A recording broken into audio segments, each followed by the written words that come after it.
পূর্ণ কয়েকটি এমসিকিউ নিয়ে হাজির হলাম। শেষ সময়ের জন্য আপনারা অবশ্যই প্রশ্নগুলো দেখে যাবেন। চলুন তাহলে শুরু করি। সংস্সারিত শব্দ কি? সংস্সারিত শব্দ হলো একই উচ্চারণ এক ভিন্ন অর্থ। সংস্সারিত শব্দের অর্থ হলো একই উচ্চারণ ভিন্ন অর্থ। ওই কোন স্বরধ্বনি? ওই হলো একটি যৌগিক স্বরধ্বনি। ওই একটি যৌগিক স্বরধ্বনি। সে বই পড়ে, এটি কোন বাচ্য? সেটি বই পড়ে কর্তৃবাচ্য। শিক্ষক শব্দে প্রত্যয় কোনটি? শিক্ষক শব্দের প্রত্যয় হলো ক। অতি ক্ষুদ্র এর সংকোচন অনু। অতি ক্ষুদ্র এর সংকোচন হলো অনু। অশিক্ষিত শব্দে উপসর্গ প্লাস প্রত্যয় কোনটি? উত্তর স্বরেয় যোগ শিক্ষা যোগ ইত। খুবই গুরুত্বপূর্ণ একটি প্রশ্ন। অশিক্ষিত শব্দে উপসর্গ প্লাস প্রত্যয় কোনটি? স্বরেয় যোগ শিক্ষা যোগ ইত।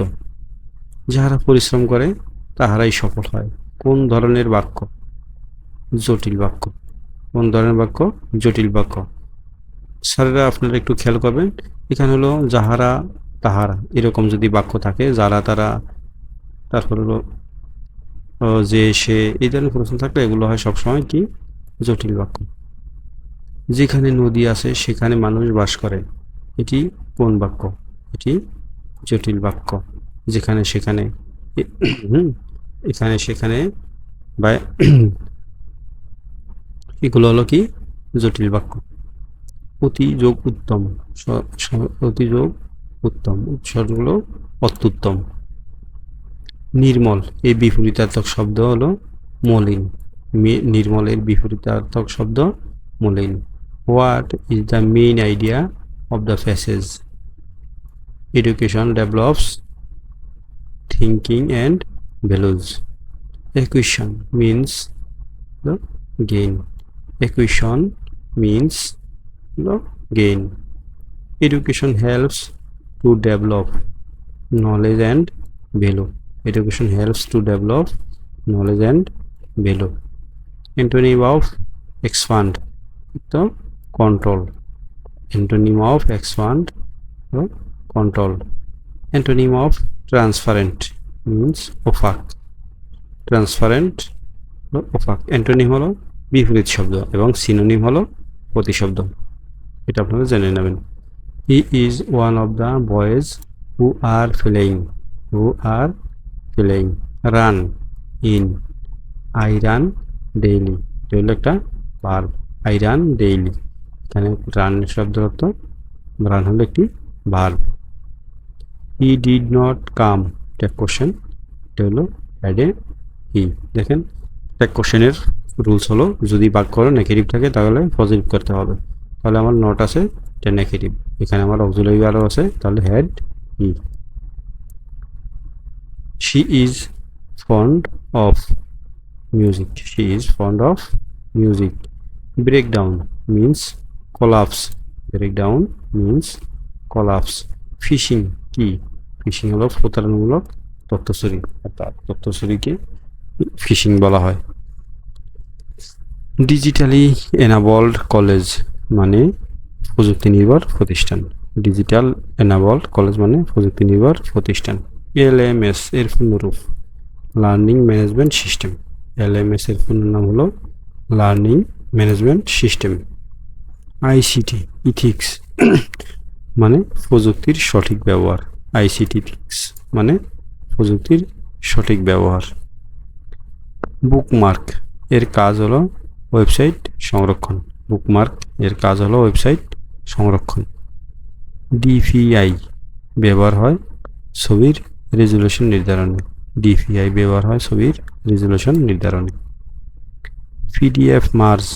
পিডিএফ মার্জ মেইন হলো ফাইল জোড়া লাগানো।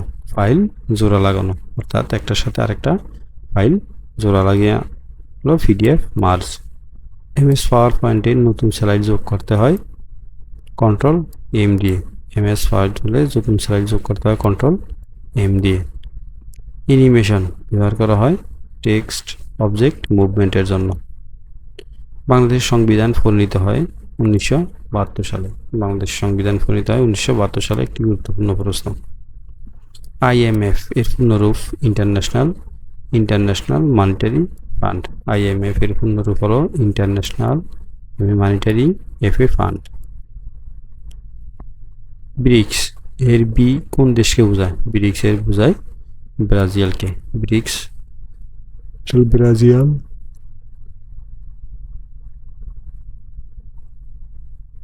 রাশিয়া, ইন্ডিয়া, চীন, আসলে সাউথ আফ্রিকা। ওজোন স্তর কোথায় অবস্থিত? ওজোন স্তর হলো স্ট্র্যাটোস্ফিয়ারে। ওজোন স্তর অবস্থিত হলো স্ট্র্যাটোস্ফিয়ারে। বাংলাদেশে প্রথম পঞ্চবার্ষিকী বার্ষিক পরিকল্পনা শুরু হয় 1973 সালে। বাংলাদেশে প্রথম পঞ্চবার্ষিক পরিকল্পনা শুরু হয় 1973 সালে। DSAC এর পূর্ণরূপ কি? DSAC এর পূর্ণরূপ director of secondary and higher education, অর্থাৎ এটা মাধ্যমিক উচ্চ শিক্ষা অধিদপ্তর বোর্ডের একটি লিঙ্ক, মানে লিঙ্ক বলতে URL, যেটা হলো একটা website. DSAC director of secondary and higher education. Job description বলতে বোঝা হয় কাজের বিবরণ। জব ডেসক্রিপশন বলতে বলা হয় কাজের বিবরণ। শিক্ষা প্রতিষ্ঠানের প্রশাসনিক নেতৃত্বের সবচেয়ে কার্যকর বৈশিষ্ট্য হলো অংশগ্রহণমূলক সিদ্ধান্ত গ্রহণ। প্রতিষ্ঠানের প্রশাসনিক নেতৃত্বের সবচেয়ে কার্যকর বৈশিষ্ট্য অংশগ্রহণমূলক সিদ্ধান্ত গ্রহণ। শিক্ষা নীতি প্রণয়নের সবচেয়ে গুরুত্বপূর্ণ অংশীদারকে? শিক্ষা নীতি প্রণয়নের সবচেয়ে গুরুত্বপূর্ণ অংশীদার সরকার ও নীতি। শিক্ষানীতি প্রণয়নে সবচেয়ে গুরুত্বপূর্ণ অংশীদার সরকার ও নীতি নির্ধারক। করাপশন প্রিভেনশন এর কার্যকর উপায় কোনটি? হলো অডিট ও স্বচ্ছতা। করাপশন প্রিভেনশন এর কার্যকর উপায় অডিট ও স্বচ্ছতা। সর্বশেষ সংশোধিত MPO নীতিমালা কোন বছর পর্যন্ত উল্লেখ আছে? 2025 পর্যন্ত। সর্বশেষ নীতিমালা কোন বছর পর্যন্ত উল্লেখ আছে? 2025 পর্যন্ত। এই ছিল মূলত খুবই অল্প কয়টা MCQ এবং খুবই গুরুত্বপূর্ণ বলে মনে করি। অবশ্যই আপনারা দেখে নেবেন এবং কেউ যদি আমার চ্যানেলটি হয়ে থাকেন সাবস্ক্রাইব করবেন, এবং আমি পরীক্ষা শেষ হওয়ার পর অবশ্যই আমার এই চ্যানেলে কোশ্চেন সমাধান করে দেব। আজ এই পর্যন্তই। আসসালামু আলাইকুম।